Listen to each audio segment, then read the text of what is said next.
Hi Mark, I'm Amy and my number is 49. Subtitles and transcript. Bill Gates. The next outbreak, we're not ready.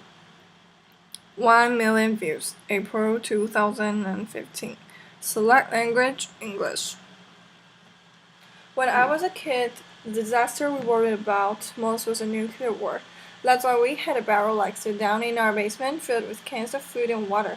When the nuclear attack came, we were supposed to go downstairs, hunker down, and eat out of that barrel. Today, the greatest risk of global catastrophe doesn't look like this. Instead, it looks like this. If anything kills over 10 million people in the next few decades, it's most likely to be a highly infectious virus rather than a war. Not missile, not microbes. Now, part of the reason for this is that we've invested a huge amount in nuclear deterrence. But we've actually invested very little in the system to stop an epidemic. We're not ready for the next epidemic. Let's look at Ebola. I'm sure all of you read about it in the newspaper, lots of tough challenges. I followed carefully through the case analysis tools we use to track polio eradication. And as we look at what went on, the problem wasn't that there was a system that didn't work well enough. The problem was that we didn't have a system at all. In fact, there's some pretty obvious key missing pieces. We didn't have a group of epidemiologists ready to go. We would have gone, seen what the disease was, seen how far it was spread. It had spread. The case reports came in on paper. It was very delayed before they were put online and they were extremely inaccurate. We didn't have a medical term ready to go. We didn't have a way for preparing people. Now Medicine Sans Frontieres did a great job orchestrating volunteers. But even so, we were far slower than we have been getting the thousands of workers in these countries. And a large epidemic would require us to have hundreds of thousands of workers. There was no one there to look at treatment approaches, no one to look at the diagnostics, no one to figure out what tools should be used.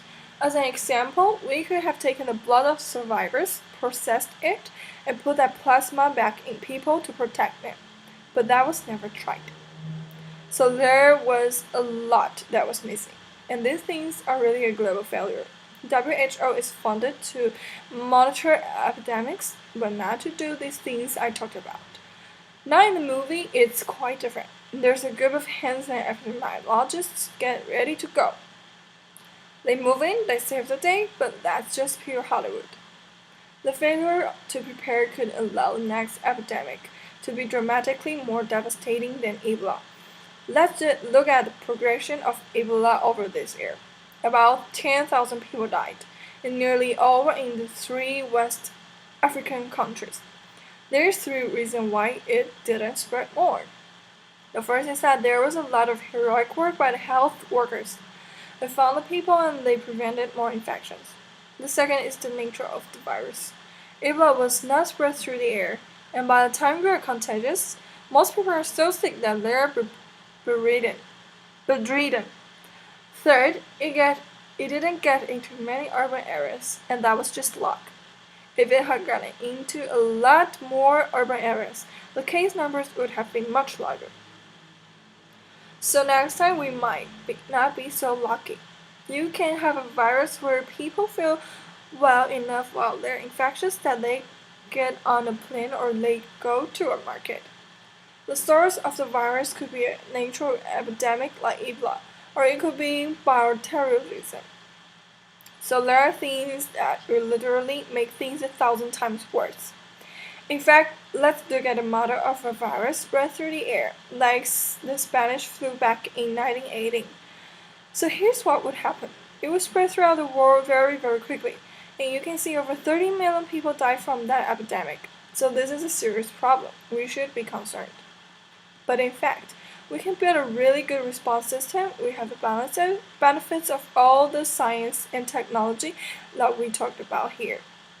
We've got cell phones to get information from the public and get information out of them. We have satellite maps where we can see where people are and where they are moving.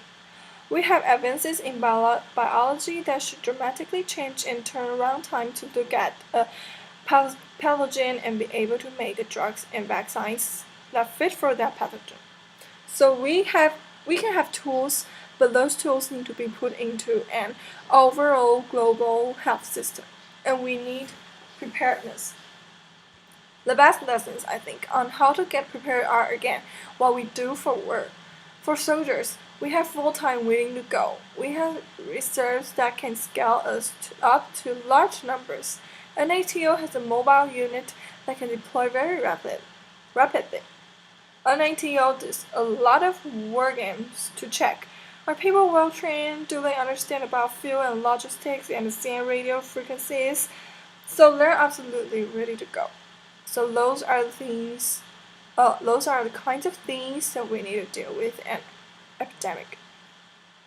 What are other key pieces? First, we need strong health systems in poor countries. That's where mothers can give birth safely, kids can get all their vaccines, but also where we'll see the outbreak very early on. We need a medical reserve corps. Lots of people who've got the training and background who are ready to go with the expertise, and then we need to pair those medical people with the military, taking advantage of the military's ability to move fast, do logistics and secure areas.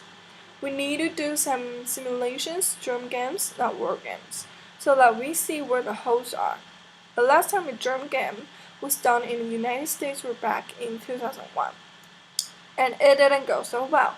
So far the score is germs 1 point, people 0 point. Finally, we need lots of advanced R&D in areas of vaccines and diagnostics. There are some big breakthroughs like the adeno-associated virus that could work very, very quickly. Now I don't have an exact budget for what this would cost, but I'm quite sure it's very modest compared to the potential harm. The World Bank estimates that if we have a worldwide flu epidemic, global wealth will go down by over $3 trillion, and we'd have millions and millions of deaths. These investments offer significant benefits beyond just being ready for the epidemic. The primary healthcare, the R&D, those things will reduce global health equity and make the world more just as well as more safe. So I think this should absolutely be a priority. There is no need to panic. We don't have to hoard cans or spaghetti or go down into a basement. But we need to get going because time is not on our side. In fact, if there's one positive thing that can come out of the Ebola epidemic, it's that it can serve as an early warning, a wake-up call to get ready. If we start now, we can be ready for the next epidemic. Thank you. Applause.